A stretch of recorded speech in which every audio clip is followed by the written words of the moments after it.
Today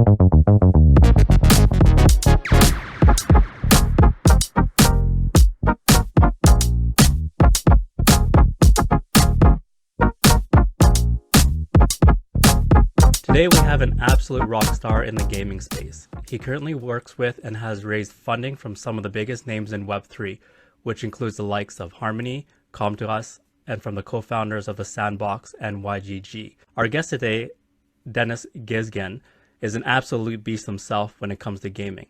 Deniz is the CEO and founder of 5x5 Gaming. Welcome to the Web3 Mission Possible podcast, Deniz. How are you doing today? Thank you, Felix. I really appreciate the kind intro. Yeah, it's a pleasure to have you on the show, Deniz. I know that we have some very exciting news about your brand new game called Battle of Kingdoms. But before we get to that, let's get a quick idea of how you got involved in gaming in the first place and how that eventually led you to the Web3 space. So for us to get started, how did where did your journey in gaming begin, by the way? Absolutely. Yeah. So I've been in gaming for about 16 years. I initially started at a free-to-play MMORPG publishing company from Korea. So they were headquartered in Irvine, and this is back in 2007, 2008. That's kind of how I started my journey. And I started from the bottom. I was the customer support agent answering, player emails, issues, calls. Yeah, emails and calls. We had SLAs and all that stuff. But then, throughout, and then, I've done my master's in MBA and then minored in applied research. So I got a chance to kind of start studying some of the monetization data and then, start doing some early A/B tests to see if we can make people purchase more or less and reduce the churn rate and things like that. Then I got promoted super fast to be a producer for monetization. And then kind of the rest is history. I moved to, I was in that company for about 3 years, and then I moved to Bay Area. I worked at a company called Gazillion, again, as a senior product guy that's analyzed the top of the funnel metrics and, analyzing big data sets, trying to make a sense of the monetization and how we can actually change or affect user behavior. And I was in that company for about a year and then moved to a kind of evolutionary Facebook gaming company called Idle Games. It was funded by Rick Thompson, and we've done some interesting things on Facebook Mobile, where mobile was just taking off. And then from there, I went to Zynga Poker. I was monetization and growth PM for a short period. Again, did some big data test analysis and trying to affect user behavior, similar fashion. So this is around 2012. So as you mentioned, this is when mobile was really starting to take off. And this is pretty much your first exposure to kind of like the mobile world, right? Was with Idle Games and with Zynga. Yeah, Idle Games, it was kind of a very unique situation where we had a canvas game, Idle Worship, and then Facebook was just coming out with their mobile offering. Right. And we were one of the first, if not the first, gaming company to use the social graph both on Facebook Canvas and Facebook Mobile. So we've done some crazy things in terms of targeting users, retargeting users. It was pretty much wild west back then, So, but yeah, it was then, I kind of got exposed to mobile, and I realized, the change in user behavior between Canvas games to PC games to mobile, and kind of how to optimize against that, because we saw better monetization rates, and even though the session times were shorter, we saw better retention on mobile. So that's kind of how my exposure started. And then from Zynga, Zynga Poker was one of the biggest franchises when I worked there. And it was recognizable everywhere. Like everywhere you looked, everybody was playing it. Exactly. So, and then, I was with them all through the open beta and the global launch phase. So you saw them from the very beginning then. Like as you mentioned, you're within the top 100 employees, right? So yeah, you had seen the genesis of the game evolvement during your period of time there. Yeah. And then from then I've joined a company called FunPlus. FunPlus is a big, mobile and Facebook game company, headquartered in Beijing, but I was involved in kind of setting up and opening up the SF office, and then went to Beijing and lived in Beijing for about 10 months. That must have been quite an experience. Yeah, worked with the product managers, worked with the marketing folks, and then did some more work on kind of internalizing our reporting infrastructure, and did some, I would say, back end or backdoor work, if you will, too much exposed in the front. But then from there, the company, raised or sold some of their properties. And then I left and joined a company called Tops. I don't know if you guys are familiar, or if, the audience would be familiar. They do physical collectibles. At the time, they were one of the largest physical collectibles company in the world. And what type of collectibles in terms of physical? Just so the audience gets an idea.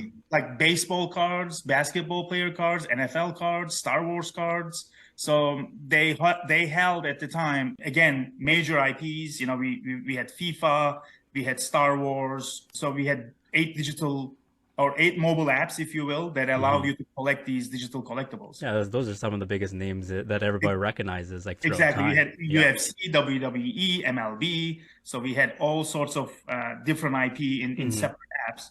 And I was there 2 years, and towards the end of my time there, I realized there is this huge opportunity, and the blockchain was just coming up. Like being very B2C versus B2B. Like it was becoming a kind of a consumer product, if you will, and then getting out of just being cryptocurrencies being exchanged and price devaluation or whatever. Yeah, there was a real product behind it rather than just like the investment side of things, right? Exactly. Tech was coming into a point where it could actually enhance a lot of the existing verticals, such as gaming, such as entertainment, travel, movies, music. So then, because of my background and the gaming vertical, I start thinking about, okay, there's a huge opportunity here between the games, collectibles, or type of games that allows you to collect utility-based items and NFTs.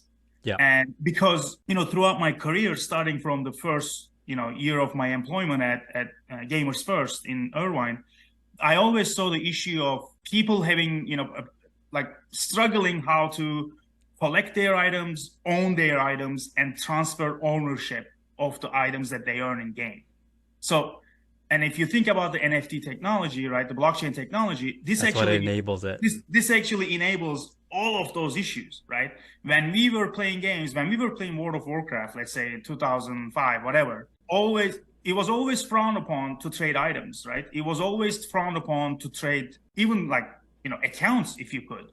Yeah. And it was always you either get banned, or if people realize that you actually got an item without without earning it pretty much, then you would get kicked out of clans, people wouldn't play with you. But fast forward 20 years or whatever, 15 years, now we have a technology that actually empowers you to do that, right? And I think also the gamers' mentality change, and it continues to change towards, digital ownership. Okay. Exactly, digital ownership being okay, and digital trading being okay. So like I said, I start thinking, hey, how could this come together? What sort of game? And is it tower defense? Is it auto chess? Is it CCG? And then I'm gonna leave Tops, take some time, and move back to California because Tops was in New York. Yeah. And then after about 7-8 months at a company called is it Epix, right? Epix Digital Collectibles, which also gave me a lot more information on the Web3 types, interactions and implementations and behavior. I decided to start my own company, and it's called 5x5 Gaming. Like you mentioned, we just launched our game called Battle of Kingdoms. War always comes.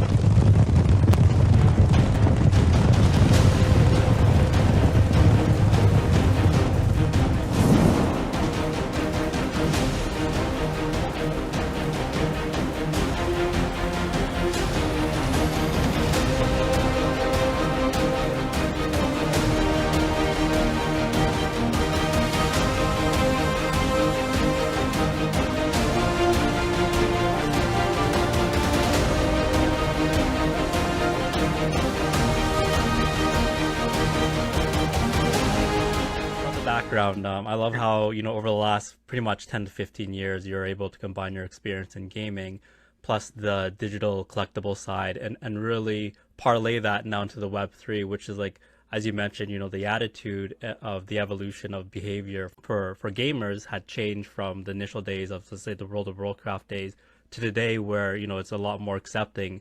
And actually, gamers and users want to be empowered to own their own digital assets. So by combining all those different aspects together, this is where it leads you to today in terms of 5x5 gaming. So, I want you to share what that news is, and let's dive into the juicy stuff here. We are now live in 17 countries. Initially, we launched in 5 countries and did some technical tests and to make sure that everything checks out, and all our reports and SDKs and attribution partners and everything is working properly. And then we are basically now expanded into 12 additional countries. So we are in 17 countries now. Yeah. That is, first of all, congratulations, Deniz, on the launch. I know how much work it takes to launch, any type of product, especially a game. So just the fact that you were able to launch, to all those different countries, it's absolutely awesome. So in terms of the geographical area, at first I noticed I was in Asia, but here, with the 17, is it spread? Where exactly is it? Initial 5 countries be? Yeah, initial 5 was Vietnam, Malaysia, Philippines, Turkey, and Mexico. The reason for that is we wanted to make sure we onboarded a couple of the Southeast Asia countries that we know likes auto chess games and auto battlers and CCGs. And then, geographically, we wanted to also test technically, a country from, let's say, East Europe or Middle East, and then another one in South America. So that's why we onboarded Turkey and Mexico. Okay, perfect. Yeah, that was very interesting. And I noticed that right now the game is launched on Android. So does that have anything to do with the initial countries that you had launched to? Are there more Android users in those countries? Well, a couple of things. So there is definitely more Android users in those countries. They're also a lot faster for cadence, right? So when you launch your game initially to soft launch, you need to do a lot of iteration. Correct. So, Android, historically, Android has been much easier to iterate. So that's why we launched that. And the other thing is, we have a great partnership and kind of communication channel with Google. And we, in parallel, launched the game also on Google PC. So you can not only play the game on mobile in those countries, you can also play it on your PC through Google PC. That is excellent. So in terms of for the PC version, is that also just for the selected countries, or that's for anybody that could do it? No, it's also for the selected countries. And, we spend quite a bit of time. So if, you have any audience members from those countries, I would highly encourage them to play it on PC, because we spent about 6 weeks to update all our assets to 4K for the PC build. Oh, so the visuals is really sharp. When you play the PC build, you will realize, it looks, how high quality biased, it is. But I'm biased, but it looks mesmerizing to me, at least. Well, that is awesome, because 4K quality is unbelievable, right? So, and being able to play on your PC when it's on a big screen that experience is totally different as well. Exactly. So I love how you make it accessible on Android, which there's a lot of Android users. So when people are mobile, they could play wherever they are, on the bus, in the car, or at school, at work, or whatever the case may be. But also there's a PC version as well. And I think that's where, as you mentioned, people could really see the deep details of how articulate the graphics and the gameplay truly is. Absolutely. So let's now talk about the gameplay of Battle of Kingdoms. As you mentioned, it's more of a combination between auto chess, collectible card game, P2P. So I would assume that this is kind of similar to the Pokemon card games, Yu-Gi-Oh, Hearthstone, that type of gameplay. Yeah, I'll let you elaborate on it. Yeah, so maybe a little bit of a higher level. So we went and kind of tested a lot of the auto chess games. We played them through, and we're really in love with the game mechanics, the moment-to-moment gameplay of auto chess, because it's easy to learn, but depending on how hard you make it as a game designer, it's very hard to master or strategize. So it is really, we are in love with the game mechanic. But at the same time, when we look at the auto chess games out there, we realized a lot of the auto chess was just based on PvP. So you couldn't really do anything else but PvP. And also, there wasn't really any deeper, I would say, core loop in terms of card collecting and improving cards, other than just collecting skins. So what ended up happening is we had a bunch of games that, that players would come in, they play PvP for about 3 weeks, 4 weeks. And then after that, there's not really anything else to do other than if you want to just keep collecting non-utility based skins, or if you want to just play, on a monthly tournaments or whatnot. But what we've done with our game is we said, okay, how can a little bit more, maybe deeper in the meta game, deeper in the core loop. So first, what we've done is we have a game mode. So the game is very similar to Teamfight Tactics, right? So one of the modes is very similar to Teamfight Tactics, I should say. That everybody starts with a similar deck, exact same cards. So you can just go start your game and start playing, and nobody has advantage over anybody else based on the cards that they start with. Everyone's just starting on the even exactly. field. Everyone is even. But there is also a game mode in our game where you can actually bring your own deck to the gameplay, where you have the ability to actually upgrade your cards and change your deck strategy or create multiple decks. That's interesting. Depending on how you want to actually play or who you're playing, right? So what this gives us is right now, if you play Teamfight Tactics, there's no way for you to upgrade your card before going into battle, right? Your card starts at level 0. Everybody's level 0. They have the exact same base stat. You gotta build up. Exactly. And then from the very start. And then you gotta build up, or you gotta basically input items to your characters during the gameplay. Well, in our game, this game mode that I just explained allows you to actually upgrade your cards outside of the battle. So then you can just say, okay, I have 6 to 8 cards in my deck, which I want to, or 10 to 15, whatever the number is, which I want to go battle. And all my cards are based on, range warriors. Yeah. And then you have a guy that is actually weak against range warriors, and then you can just take that deck and then battle against that person, and you would win. But he could then react to you and say, "Oh, you know what? Your deck has a lot of range warriors. I'm gonna now bring in a bunch of and that we had." And it becomes a back and forth strategy game. Exactly. Yeah. Exactly. So that's number one. Number two, like I mentioned, a lot of the games we took a look at actually only focused on PvP, right? There's not much lore, and the lore from Teamfight Tactics actually comes from League of Legends. So, there is not really a brand new lore. They just migrated their lore. So what we've done is, we have chosen deliberately to in the style of historical, accurate, characters. So that we can actually say, hey, there's this character comes from this nation, and they are all historically accurate. And around this, we built a single player campaign mode with a lore, and the lore being the history. So that's excellent. Exactly. So you can play, we picked 16 nations that affected the world history. So you start with Persia, and we divided these 16 nations into 4 different chapters of 4. And you start Persia and start collecting cards, and then you move to Ottoman Empire, and you move to, Romans and English. But as you do this in our single player campaign, we also start teaching you about the history of those nations. So you're not just only collecting cards for free. But you're also learning too. There's also a learning aspect to the game where we're telling you what happened to England and what happened to, I don't know, Egypt at this time, year 1050. So we pick these important historical moments and events and people, and we start basically teaching people about them as they play the game. So we believe this is very important because we don't want just an experience where you come in and you're immediately and then leave. Yeah, you're immediately attacking somebody, right? I mean, because we believe there are many different types of players. There are PvP players, there are single player people, they are hoarders, they are attackers, they are aggressors. So we wanted to basically make sure that we serve all types of players. And I'm hoping our player base who like single player campaigns will really enjoy our campaign mode. And I think that's a great way to keep the users engaged too, is that camp, because it's almost like a conquest. They like the the progression as they go through all the campaigns and also achieving all those goals. So that's a certain way to engage your user base. So especially the single player mode that love to go on those type of campaigns.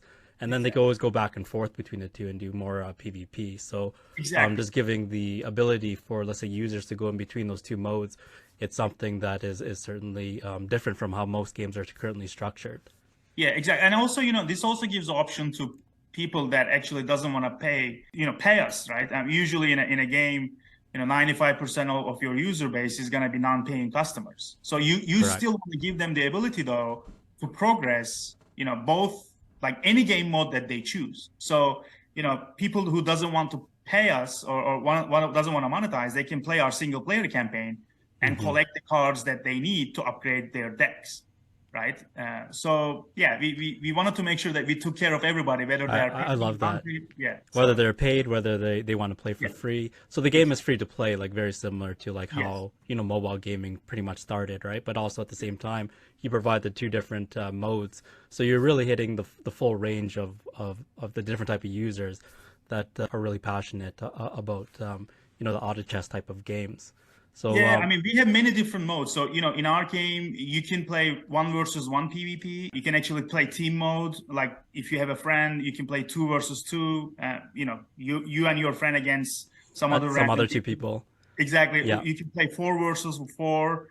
You can play one against 7, right? So there are different game modes because the other thing that we realized in in other chess games out there, they were very limited in the type of game modes that they had.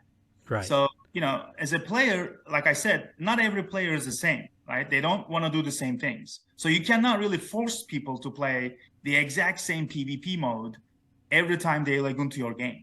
So, we wanted to provide... Well, that's a good way to lose the engagement because people will get bored over time. That's why, you can see this in the numbers, right? So when Teamfight Tactics, for example, launched, I think they were like 1.2, 1.3 million DAUs. And then within 3 months, they were down to 80,000, 90,000. That's a big drop.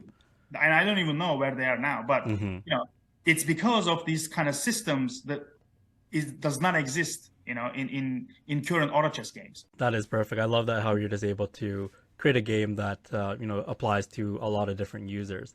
Yeah. And in a fancy way of saying, we created a moment-to-moment auto chess game on the top of a deck builder. So you took pretty much three really important aspects of gaming, put them all together, and that's where the genesis of Battle of Kingdoms arises. So yeah, this is really exciting stuff. I'm really let's dive into some more here. So in terms of the type of game, we just described it right here, but just kind of looking at the Web3 adoption cycle, especially for gaming, what was the particular reason that when you looked at it that you felt that Battle of Kingdoms was the ideal for this particular stage in terms of the adoption cycle? Yeah, so I think it would help for the audience to kind of understand what kind of choice we made in terms of how NFTs come about in our game, right? Because, we've saw a lot of early projects, right, as we were building. So I started the company, September 2020. So it's been almost close to 3 years. Yeah. So, we've seen throughout the time, last 3 years, we've seen a lot of projects that came in and raised, whether it's a token or some sort of utility token or different means of funding to build a game that is completely on chain and that provides some sort of a arbitrage. So we have seen when those games launched, we also seen them fail, right? So you want to come in with something a little bit different. Yeah, exactly. This is I know that you and I had talked about this, but this is very interesting, this approach here. Yeah, exactly. So what we have done is, we wanted to create first, our background is in gaming, right? We see NFTs and blockchain as an enhancement to the current gaming experience and not as the main product. So this is how we treated NFTs and when we were integrating with our game. So our game is completely free to play. You don't need a wallet and you don't need a crypto to start playing our game.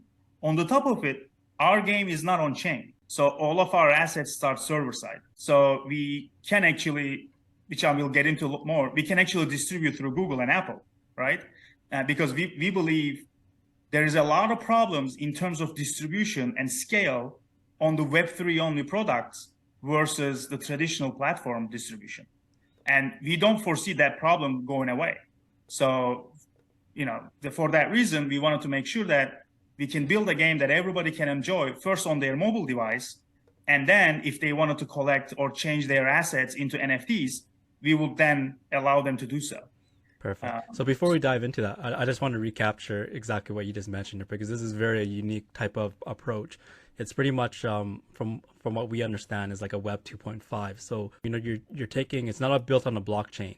So that's certainly something that's different from most Web 3 games. But what it is a hybrid of Web 2 gaming, where it uses, let's say, Apple and Google Play as the major distribution platform to eliminate the problem of distribution and solely a Web3 game situation. So that makes it easier to get the game in the user's hands, for example, and also adding the Web3 components such as NFTs already to a model that already works already.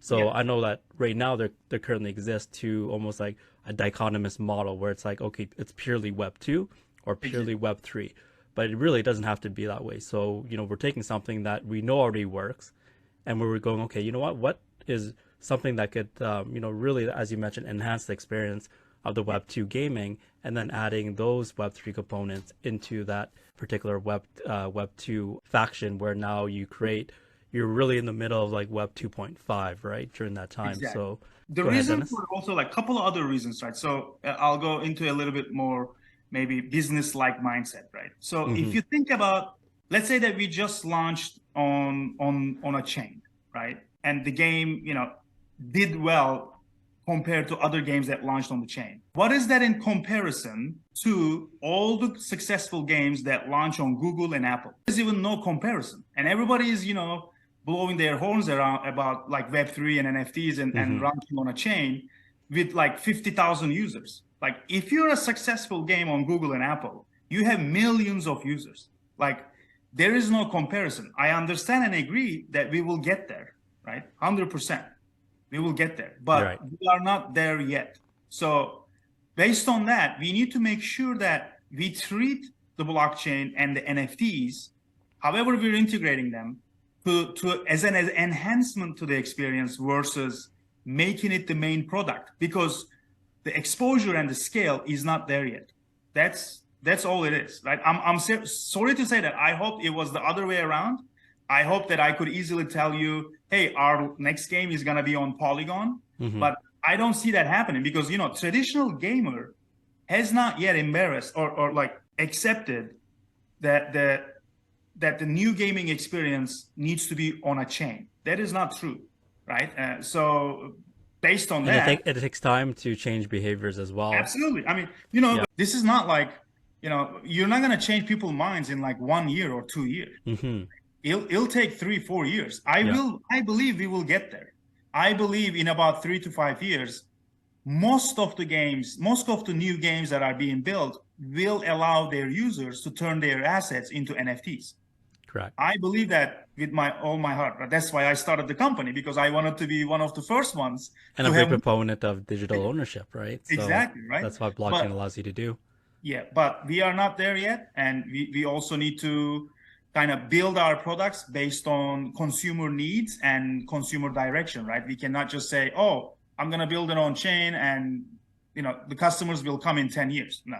I mean, that's you need to show the customers the way, right? Exactly. And then ease them into the experience to make it seamless. Like if you play our game, you don't need to create a wallet. You can we create one for you at the point when you say, I want to turn one of my cards into NFTs. So let's talk about more of that, because I know that you did a partnership with Polygon and Stardust, right? Yeah. So if you could explain or elaborate exactly how that works into the kind of like the easy tokenization of your cards with this by click of a button, because that's something that a lot of gamers, for example, especially from the Web3, they probably not haven't even heard about that happening. So this is something that makes the onboarding experience very, very seamless. So I'll let you dive into how that exactly works if somebody wants to actually change it into or transform into an NFT. So I'll let you carry it from there. Yeah, of course. And so in our game, like I mentioned, everything starts on the server side. Nothing is on chain. But if a player makes a choice and says, hey, you know what? I leveled this card up enough, or let's say I'm quitting the game, right? And he says, I really like these 4 cards and I want to tokenize them now. Right. Right. I want to actually take them out of the game and I want to take them with me to my, 5x5 wallet or to my whatever, whichever wallet that they carry. So we allow users to do that with a touch of a button. And when you, click that button or tap that button that says tokenize, we automatically create a wallet for you and then put your card into our NFT marketplace, which we build. So we call it Bazaar. And, the card is taken out of the game and it's put into your Bazaar inventory and Bazaar wallet. That's and exciting stuff. Like I said, we partner with, a couple of partners there, Polygon, Stardust, and we are using some of the Pepper technology as well. But that's how everything works on our side. That's perfect. And when it's on the marketplace, they could do exactly the same thing as they can with any other NFT. Is that correct? Exactly. They can, they can take it to another wallet. They can trade it, whatever they want to do with it. They can do it. They can also burn it and bring it back to the game if they wanted to. So it could actually go reverse as well. Exactly. So, okay. That is the user experience, right? So what a player would want to do, right? So you need to we almost divided our consumers or customers into like different buckets, right? So we have players who may want to go to the marketplace and actually want to trade with other people, right? Their NFTs.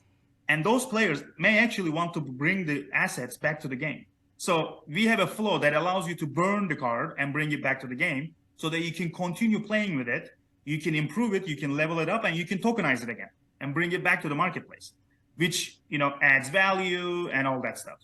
But also we have a flow for the traditional collectors, right? Traditional collector may not play the game, but right? they just want the NFT itself. But they just really like the NFT and they may want to just invest in the NFT, right? They may just want to say, hey, I know this level 17, British Musketeer is one of a kind, or there is only 8 in the game. I want to buy this. I may not play the game, but I want to just keep it in my wallet. And I'll see what I want to do with it later. Maybe later I want to play the game, or if not, I'll just buy it as a collector's item. So we also have a flow for those users. So you can come in with your Google account, you can create a wallet immediately with your email, and you can immediately buy, whatever is in the market. So I love that. So not only do you get the gameplay struck up to serve as, a wide range of users, but now you also have within you have the games people who love playing the games, but now you have the people who just love collecting digital collectibles, for example. Exactly. Because, we see the marketplace actually expanding beyond just Battle of Kingdoms, right? So, our long-term aspirations are to actually have more internal games as well as external games where it becomes an ecosystem where, players actually exchange NFTs and it goes beyond 5x5 games. Yeah, so that's that was actually going to be one of my next question is, what's next for 5x5 games in terms of the evolution. So as you just mentioned right there, you say beyond just what's currently at, and could you, without kind of spilling all the secret sauce, could you dive a little bit more into that in terms of, let's say, where you see Battle of Kingdoms or 5x5 gaming within the next couple of months to 1 year, 2 years from now, just so that we kind of have an idea of the trajectory of, how the space overall and also, 5x gaming look like in the future? Yeah, not too much of a secret sauce, to be honest. We've been telling people kind of what we wanted to do after we launch our first game. The goal for us is get, decent user numbers. And, we're trying to fundraise at the same time so that we can actually start building our second game where we want to basically prove that you can actually have NFTs of same kind in 2 different games. And this would actually lead to better monetization and better retention. We're going to build our second game and you will be able to take the NFTs you earn in any game and play and progress in the other game. And that's really neat. So the 2 games are not just separate games like how most traditional games are set up, but here now you could pretty much use different type of assets from all the different games, use them together as an ecosystem, and really build your identity to that entire ecosystem.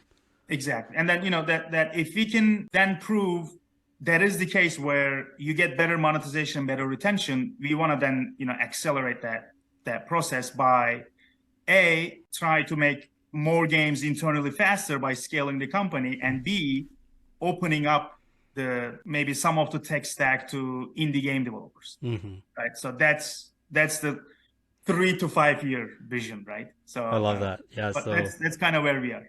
that's excellent. And I like how you're removing a lot of the barriers for users to have that, the native token, for example, in order to get involved in that game. But here, I believe that how did you remove the barrier in terms of allowing users to get involved? Because a lot of the times it's usually like a crypto only type of entry.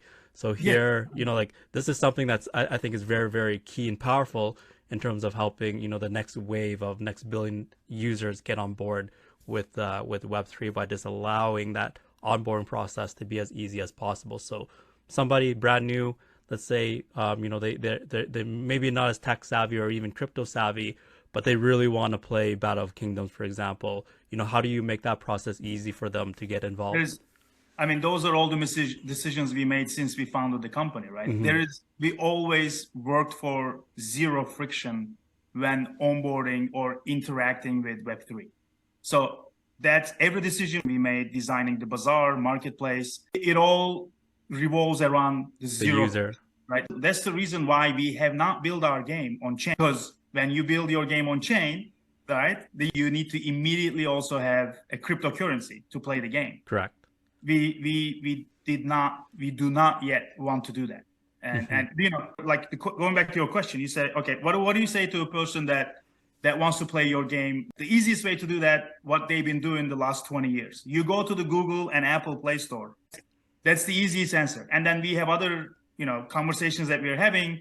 We launch obviously on Google PC as well. We may launch on Steam, maybe Microsoft Store, etc. So it is the exact same way that they've been downloading or exposed to the games as the last 20 years. There's nothing new here, in terms of like being able to play Battle of Kingdoms. Yep, you're just leveraging systems that are already working. Yeah.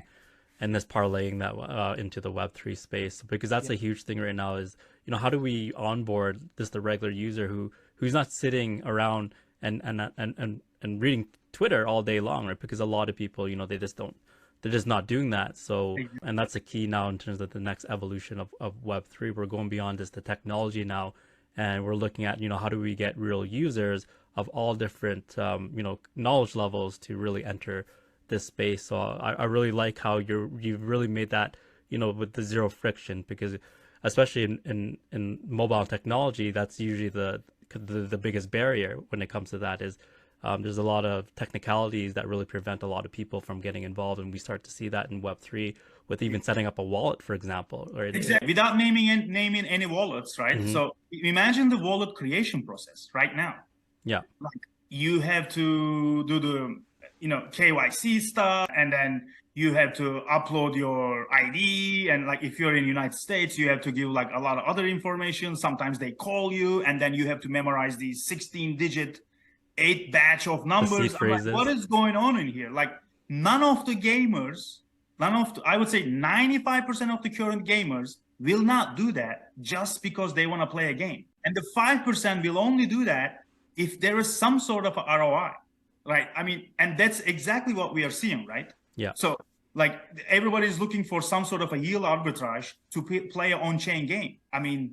That's exactly what's happening. So, I'm not really making up stuff. That's exactly, I'm like, you're just talking about the current state of the space, what's going on, right? Yeah. And the whole point of, especially when it comes to building a product, is to how do we make this as easy for the users to use? And that was something that Apple understood. Exactly. It was not so much of what was running in the background. Is like, can I give this iPad to a 3-year-old and could the 3-year-old navigate it? Exactly. Right. So here this is certainly very key in terms of how do we create a game, let's say in this case, where we could have users come in and they could just use it regardless of what's happening in terms of all the technicalities in the background. Exactly. That is perfect. So when you had launched it, so comparing your experiences launching games in the Web2 space, how was launching a game in the Web3 space different than how it was in Web2? So you could maybe even addressing kind of like the culture aspect of Web3, because there's the whole ethos of Web3 is, decentralization, for example, digital ownership, obviously, you touched on as well, but those different aspects, and also the demographics, demographics totally different in Web3 than what it is in Web2 right now. So if you could kind of speak on some of those, that'd be really, really great to get your insights on that, Deniz. Yeah, I think, in terms of launching, we don't really see ourselves as a Web3 game. So we like the reason being, I mean, we launched it on Google, right? So it's almost like traditional mobile marketing. So if you think about it. But having said that, traditional mobile marketing space has changed, with the removal of identifiers on the Apple side, and the go-to-market strategy, if you will, changed a little bit. So we are, working towards a little bit of a unique go-to-market strategy where you have performance marketing or programmatic ad buys combination with influencers and maybe communities that is involved both in gaming and also Web3. And we're focusing for now, and I think in the near future, more on the Southeast Asia and Asia, because that's where we believe, for the type of game that we are, first of all, that's where we believe our users are. And also for the Web3 aspect, you can actually tokenize our assets. We also believe where the users that would like to do that is predominantly in Asia, right? So that kind of changed our marketing strategy a little bit. But other than that, it's same as any other mobile game almost. Like you still go to Facebook and Google, buy a bunch of impressions, and then you calculate CPIs, you calculate LTVs, and make sure that you're actually backing out. So in that sense, it's still traditional, but we'll be working with some unique influencers that are active both on Web3 and gaming space, and then we'll also work with some communities that are more active on the Web3 space and also in the gaming space. Yeah, I like that how you just didn't totally reinvent the wheel, right? So So yeah, you're just familiar. You've been in the mobile space for 10 plus years, and it works, and it continues to work until the kind of like the attitude shifts to something else, right? So you're just meeting the users where they're at right now. Exactly. That is perfect. And I think this is key right now is the whole business model and sustainability of, let's say, Web3 games. So obviously there's the play to earn, but yours is now free to play. A lot of games now are actually moving to a free to play model simply because they want to remove the barrier to onboard new users. But before it was play to earn, and some specific games, for example, I won't name any, they would require you to own specific NFTs. And at the time when the market was really booming, those NFTs became highly unaffordable for some people, even though they wanted to get involved, and that really put a bottleneck in terms of the number of people who were able to get involved. So here, as we kind of see that more games are open to the free to play, I like to know like your thoughts in terms of like how that you would see kind of like the sustainable business model coming out of this. Will it be the same as how we saw in mobile with, let's say, some sort of like in-app purchases / ads type of business model, or maybe is it something that's totally different that no one has ever seen before? What are your thoughts on that, Deniz? Yeah, so I'll maybe it'll be a bit of a deep answer, but we are a free to play game, right? You can collect as many cards as long as you play the game, and I think that is in my opinion, that is the only way for an evolutionary technology to be adapted, right? So if you're launching something that you want people to change their habits for, right? You cannot really say, oh, by the way, to be able to use this, you need to pay us money, and you need to create a wallet, and you need to do this, and you need to do that. So that does not, it doesn't happen that way. The adoption doesn't happen quick enough that way. Then a lot of the good ideas die because you didn't really think about how fast can you get. You didn't hit critical mass, and you don't have the data behind it to make the iterations. Exactly. So for our game, for us, I think what's important is, play to earn, play to own, whatever those models were, right? They all started with some sort of economy that is based on an initial purchase and then making supply demand side basically, balance or unbalanced so that everybody can make money. And then at the end, it crashes because, demand always goes down after a period of time because of the requirements. You don't have enough players. But in a free-to-play model, right, you can put everything on the player, right, on their player choices. So you can tell the player, hey, look, you can do whatever you want with our NFTs that you earn for free. as long as you play the game. So we always need to keep the focus on playing the game. Don't worry about, how I give my NFTs, which NFTs you call, all that stuff. As long as you say, purely gaming experience that you're focused on. As long as you keep the players, you make the players understand the gamers. If you play the game, you will be able to progress whatever you collect or whatever you own. That's a given. But you are not going to be able to progress things if you don't play the game, just because you're holding them. That we didn't build a game like that, and we are not going, because we don't believe in that business model, right? So maybe your focus, from what I understand, Deniz, is you're focusing a lot more on the intrinsic value game. So users want to come there to play the game, and what ends up happening is all the NFTs and the economy around it will grow because of that type of engagement, right? Whereas right now the current focus is maybe a lot on the extrinsic value of things, and then that's, it's right now they're trying to find how do you bridge the two together. So eventually, my belief is, that it would be some combination of the two, but without the players playing it, like obviously the game and the entire user base doesn't really work for that particular product. To go deeper, right? So there is people that obviously the collection or NFTs gain value both on scarcity and on utility, right? So we create in both business models. In our NFTs, you have frames that is based on some scarcity. So you have 101 frames, 105 frames, 110 frames. But at the same time, we have 8 to 12 stats on each NFT card, because our cards are utility-based NFTs. Right. And then those stats themselves create uniqueness and scarcity, because one card will be completely different than other card, even though it may be the exact same type of soldier. Right. So just because players are going to upgrade their cards completely differently. So we based everything on the gameplay. So as long as you play the game, you'll be able to upgrade your cards, and you'll be able to basically add value to your cards, because your card stats will improve. Oh, by the way, on the top of it, if you want to create even more scarcity, we also have skin-based frames. So you can actually plug in a skin-based frame, which is 101, onto a level 65 card, which is like one of the rarest levels. Then you will have a card that is very desirable, right? Yeah, you get all these different aspects of customization coming together that really gives that NFT, for example, or that card, that rarity.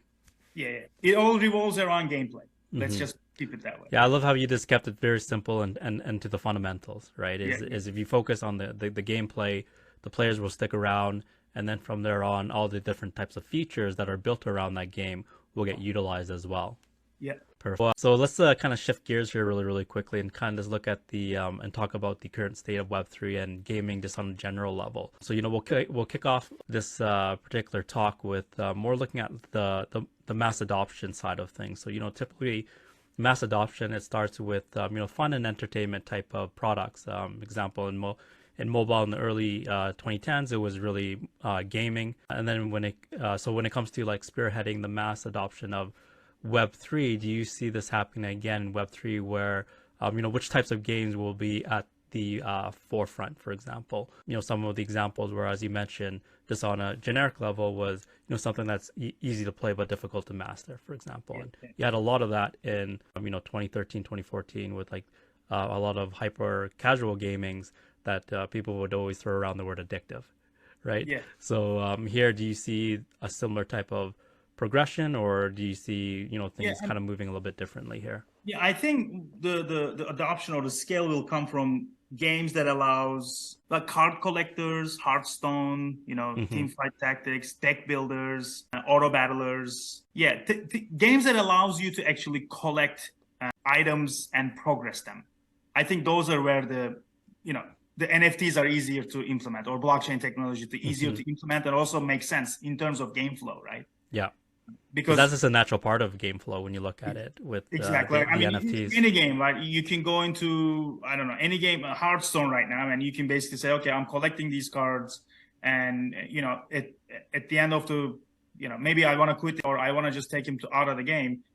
That's where I see the natural adaptation, in my opinion. So that's perfect. I would say mid-core to hardcore games that allows collection of items. Collection. Yeah. Here's a question here, because right now, if you look at kind of like a lot of the participants in the Web3 space, for example, they're mainly, it's usually male dominated, within 35 or under. So one of the key drivers, and you probably saw this as well, was especially when gaming came about, that really helped it go viral and explode, was when the female demographic got in, because they share a lot more than the male demographic.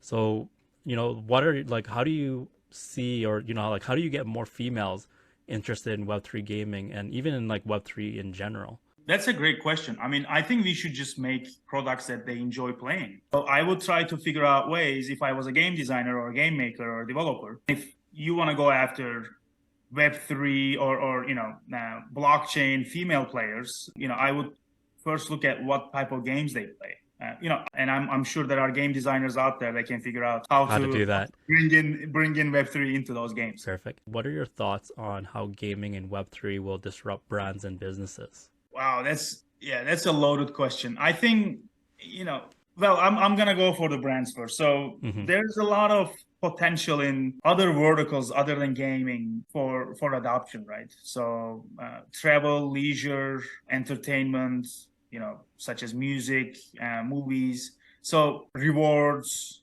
and et cetera, et cetera. So I think there's a huge potential there because you could do, like, for big brands also with the recognition, you could actually accelerate adoption, right? So if I was Louis Vuitton, which they are doing it already, you could actually own a Louis Vuitton bag, and then by scanning the QR code have on an a NFT Vuitton as bag, well, right? You can have an NFT in Facebook, Meta or VR or whatever. So I think that we're going to see a lot of that. And then I think, in my opinion, the adoption will be faster there than we have seen last 2 years on a non-gaming brands. On the gaming side, I think we are about 2-3 big IPs away from, like, if, a couple of IPs decide, hey, you know what? I'm going to actually integrate a Web3 flow into my game, and then see these things in blockchain, or something that is integrates to blockchain. I think about 2-3 IPs away from that. Yeah, I believe so, because they also have such a huge user base, right? So once they start introducing elements of Web3 to their audience, and then what ends up happening is everybody else follows suits as well. So exactly. So things this happen to, it looks like it's explosive, which it is, but there's a lot of build up before that, where there's some sort of experimentation, figuring out what works, what doesn't work. And once something gets figured out, that's where everybody goes, oh, okay, well, this is how it works. Why don't we just kind of emulate that model as well? Yeah, exactly. Excellent. Yeah.